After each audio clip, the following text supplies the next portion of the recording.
Water is everywhere. It's in our oceans, rivers, and even in the air we breathe. It travels in an incredible journey called the water cycle.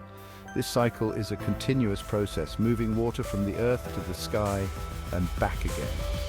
The water cycle is essential for life on Earth. It provides us with fresh water for drinking, growing crops, and supporting ecosystems.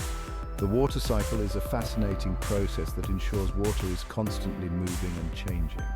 From tiny droplets to vast oceans, water connects us all. Understanding the water cycle helps us appreciate the importance of water and encourages us to protect this precious resource. Imagine a puddle on a sunny day. Where does the water go? It seems to disappear, but it's just changing form. The sun's heat provides energy, causing the water to change from a liquid to a gas. This process is called evaporation. As water molecules heat up, they gain enough energy to break free from their liquid bonds. They rise into the air as invisible water vapor. This vapor mixes with the air, becoming part of the atmosphere. Evaporation is happening all the time, even from lakes, rivers, and oceans. As water vapor rises into the atmosphere, it cools down. Cold air can't hold as much moisture as warm air. This causes the water vapor to condense. Condensation is the opposite of evaporation. During condensation, the water vapor changes back into tiny water droplets or ice crystals. These droplets are so small and light that they float in the air, forming clouds. Clouds are like giant puffs of cotton candy made of water. Section 4. Rain, snow, and more precipitation. When these tiny water droplets or ice crystals in clouds become too heavy, they fall back to Earth.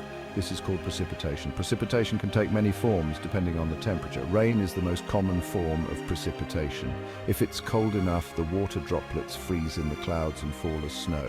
Sleet and hail are other forms of frozen precipitation. Precipitation replenishes our water sources on Earth.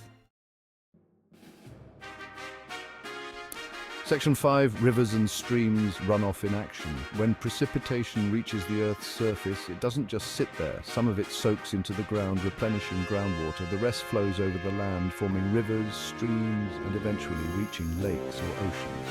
This flow of water over the land is called runoff. Runoff plays a crucial role in shaping landscapes, carving out valleys and canyons over time. It also carries nutrients and sediments, supporting ecosystems along the way. Section 6. The cycle continues, transpiration and sublimation. Plants also play a role in the water cycle through a process called transpiration.